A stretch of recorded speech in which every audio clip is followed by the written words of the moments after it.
大家好，歡迎收睇今日嘅廣東話嘉賓訪談環節。相信好多香港嘅觀眾都應該聽過最近喺香港一套非常之熱播嘅真人 show 叫做《剩女愛作戰》。咁連帶剩女呢個話題亦都成為我哋香港人最近熱烈討論嘅一樣嘢。咁點解今日會講到剩女呢個話題呢？因為好多人為咗唔想做剩女就快啲揾適合嘅另一半然之後結婚。咁其實冇錯啦，我哋今日主要係同各位家庭觀眾一齊探討一下一啲中式婚嫁嘅禮儀嘅重視同埋普及化㗎。咁首先介紹今日嘅嘉賓出場先。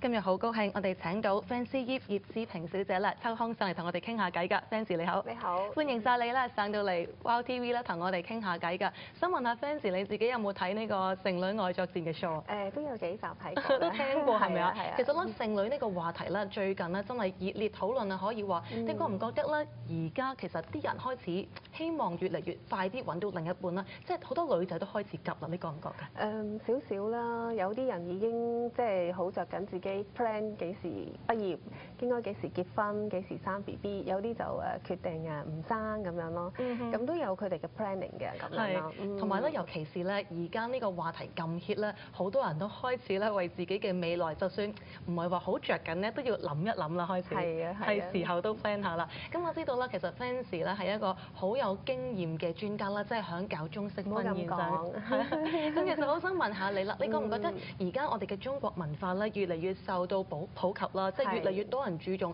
你覺唔覺得就算而家嘅年輕人都希望想用中式嘅婚禮嚟舉行嘅咧？因為我哋見親我哋嘅人咧，多數都係喺呢度土生嘅，亦有係喺第二度好細個嚟又有，多數咧佢哋咧都好中意中式，同埋係對中國文化咧係希望可以重視多啲，因為佢哋唔係喺香港大，同埋唔係喺中國大。咁而家點解會盛傳咁興熱咧？因為最主要其實都係我哋嘅中國而家好強啦，咁所以咧就好多人咧就好鑽研我哋嘅中國文化，咁所以咧佢哋個個咧就好有興趣啊咁樣咯。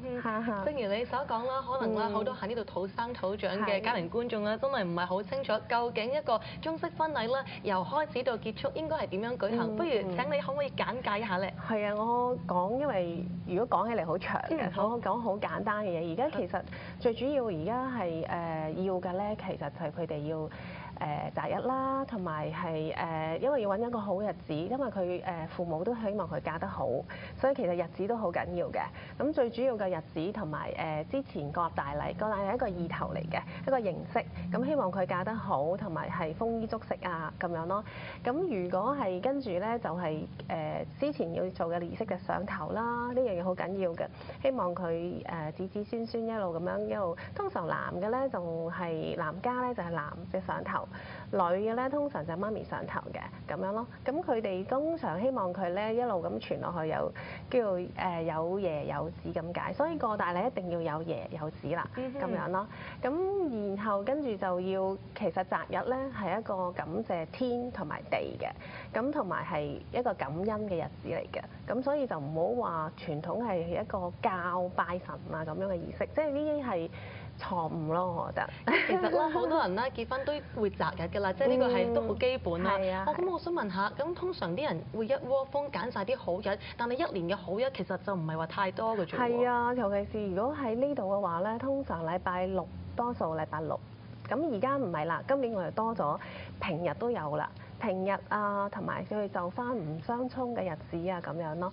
咁大家都冇乜衝撞嘅，都會用喺禮拜六日嗰度嘅。係啊。我自己喺香港好多適婚年齡嘅朋友啦，其實佢哋話無論係 book 化妝師啊，或者 book 場地等等根本就好爆，即係好多嘢都要1年前已經 book 定。我想問下你哋有冇呢個情況出現？有啊，我哋都有今年11月11號又有啦，已經其實上年 book 咗㗎啦。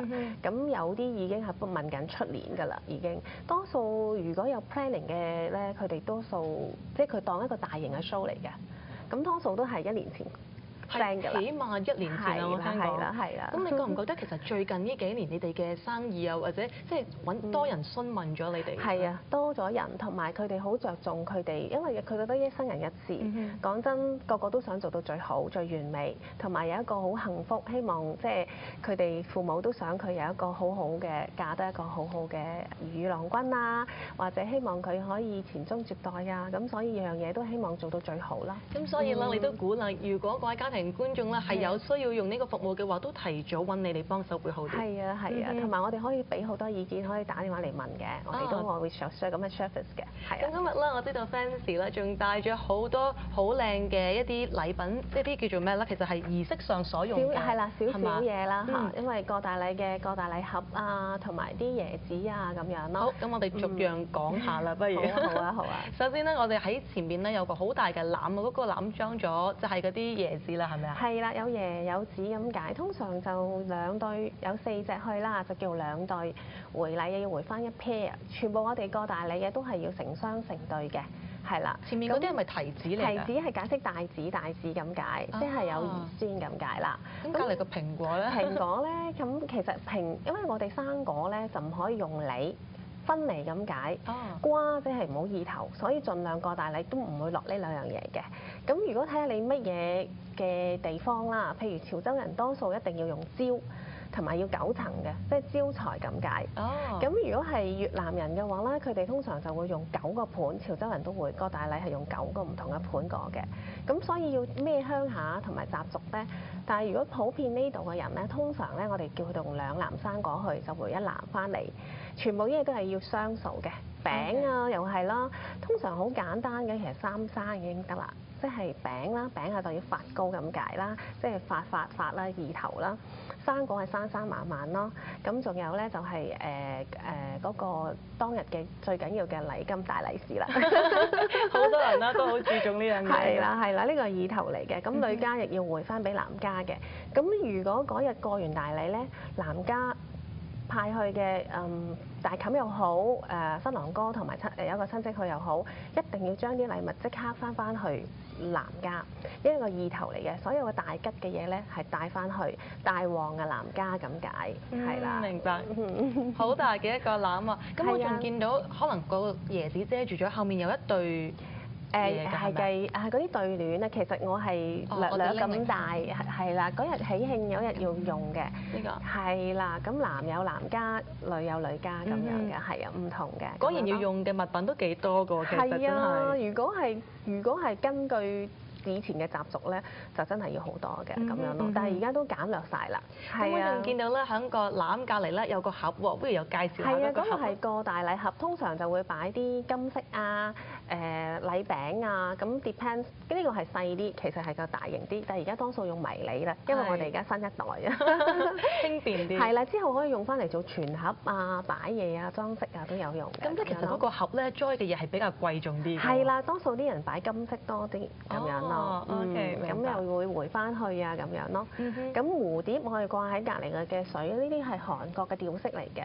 咁仲有其他我冇拎咁多嚟啦。蝴蝶都係為比翼雙飛咁解。佢哋有啲圓形有提子嘅，嗰啲都係大叫大字。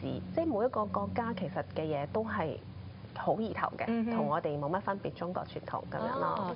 咁我好想問下 fans 啦，其實咧喺婚禮裏面咧有一個角色好重要就係大妗姐啦。咁不如請你簡單介紹下大妗姐嘅作用啦。哇！大妗姐其實講起嚟咧要好長嘅時間先可以解釋到，但係我而家係講好現今嘅大妗，因為好耐以前嘅大妗要講一個好長嘅 story，因為我讀嗰陣時咧。我都上咗好耐嘅堂啦。咁而家嘅大妗咧就係希望幫助男家。女家點樣出門啦？嗰日有啲咩儀式啦？男家入門有咩儀式啦？同埋有佢俾佢哋嘅祝福語啊！當日要嗱，因為佢哋女家亦驚個女失禮做唔到齊嘅嘢，希望有個大妗跟去，希望佢唔會有錯漏啊咁樣咯。咁其實大妗姐咧真係好重要，而且佢亦要識好多有關呢啲中國傳統嘅習俗先得。係啊。今日啦，多謝晒 fans 啦，抽空上嚟同我哋傾咗咁耐10分鐘啦，真係唔夠。希望下次咧可以再請你上嚟啦，同我哋分享更多有關中式傳統婚禮嘅知識啊！好啊，多謝晒你，多謝晒你。而家先休息一陣，陣間翻嚟再見。